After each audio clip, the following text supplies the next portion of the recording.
Well, here we are, back in Mittenrahm once more, down inside the Verdeht, which will be the last time. Definitely certain on that. You'll see why at the end of the review. So this all carried on just exactly the way that it's been going. I remember this was shown in the last video. All the various little branches and so on, and I realised I never used much more of this. It doesn't really make much sense to be using it underground anyway, but I never used it anywhere else. A piece of decoration too far, I think.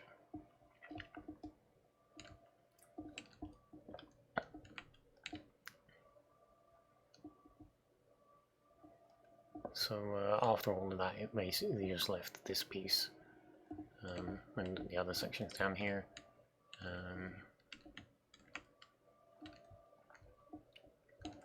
That treasure chest was already here. The same with all of the others. I haven't added anything. This was actually a dungeon.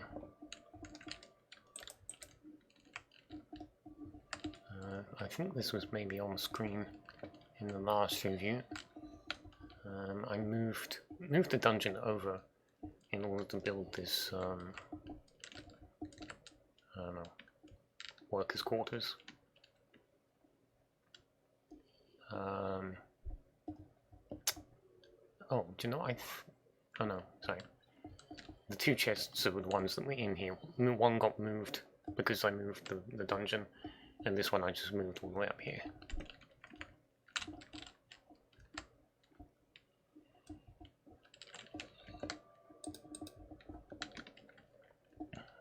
And yeah, all sorts of bits and pieces. Doesn't look like any glowberries have grown down there, so unfortunate. It doesn't go anywhere.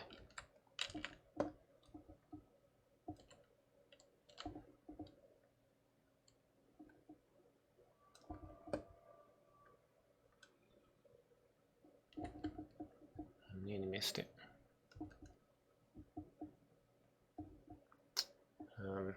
I will actually show some of what's down this way.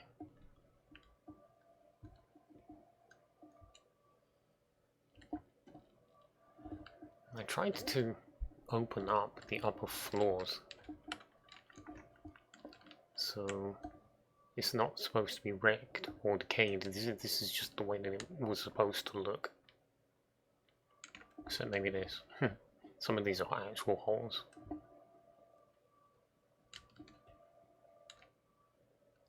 Just doing what I could to make it a little bit more interesting.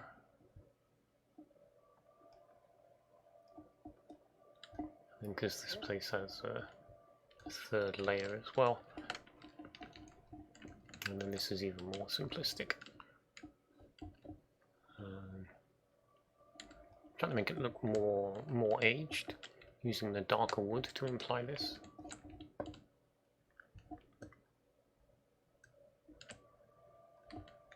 And then this is just a dead end.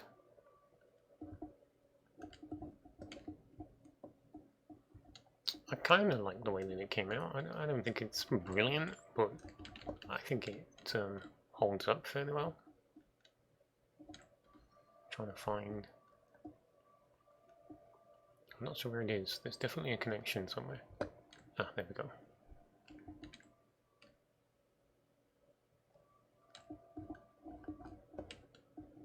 Another feature I abandoned was using stairs to make small dents in the ground, and I never acted on a plan to put dents in the ceiling either. I did it in some locations, but it was just like, I just felt like it was a bridge too far. I'll go down here. There's a gravel pit, I think that was. It still remains. Oh, that opens out onto somewhere, so I have to cover it back over again.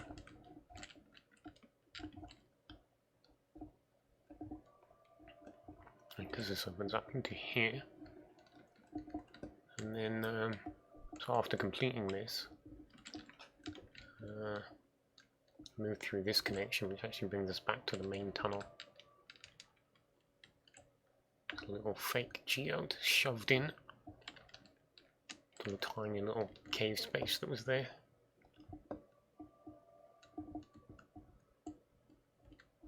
Let's see what we got. Oh yeah, there's two ways. This one connects almost straight to it, and then this one comes around from an angle.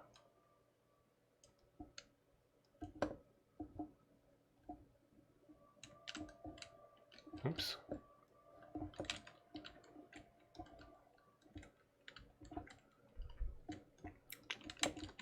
Yeah. So the final piece that was done is down here, just underneath part of the mine shaft. Oops. We'll go this way first. I made use of some blue orchid. Its coloration is a little, I don't know, I want to say alien. It's just nice for adding a little splash of colour. Better, it's exotic. That's what it is. It helps stand out in this more unusual environment more than, say, the red and yellow flowers would.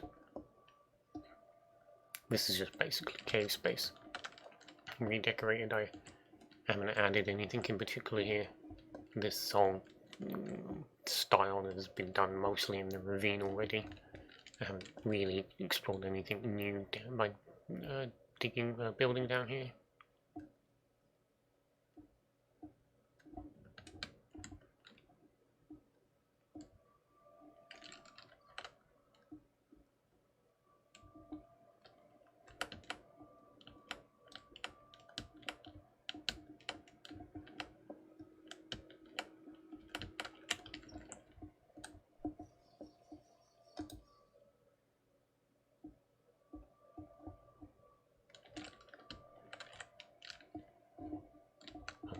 Wondered where I was going then. I think you have to get in here by coming through this little gap. Can't parkour up here. Unless you can maybe jump onto there and up here, which is acceptable. Somebody wants to give that a shot at some point in the future. And then this is it's really standard as well. We haven't gone too crazy.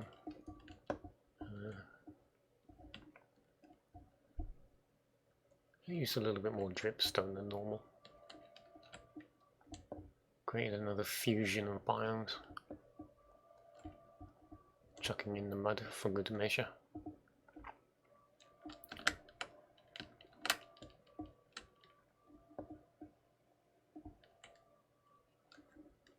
And this was the last space.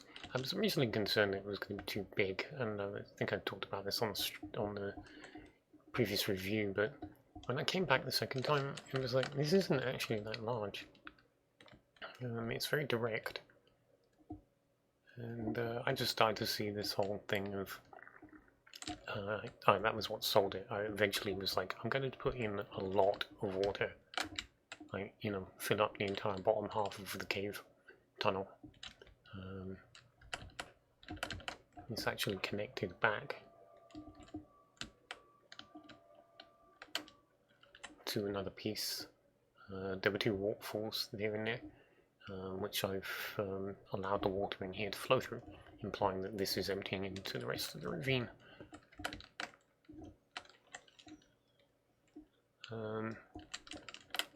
Cloudberries haven't grown in. I'll probably do something about that now.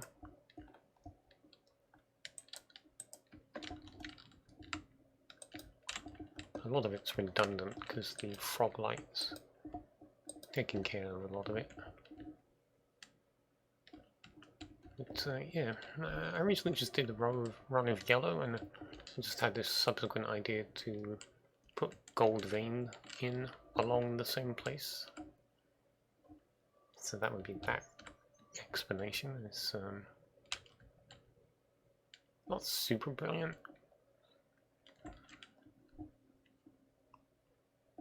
It's colourful. Maybe that's probably the only positive thing I can really think to say about it.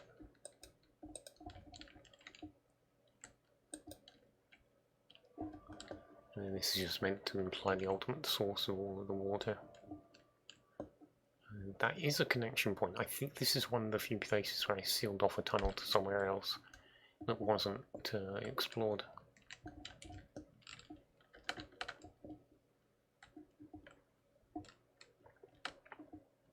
But there we go.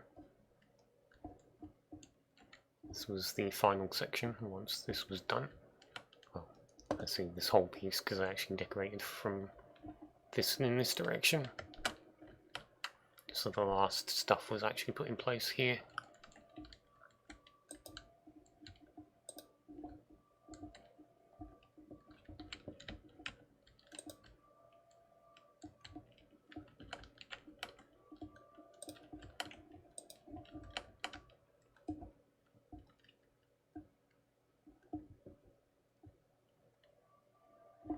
But yeah, job done. Trying to think what the quickest way out might be. I think it's just going back this way. Yeah. Job done. Also, windmill. And on that note, I shall see you.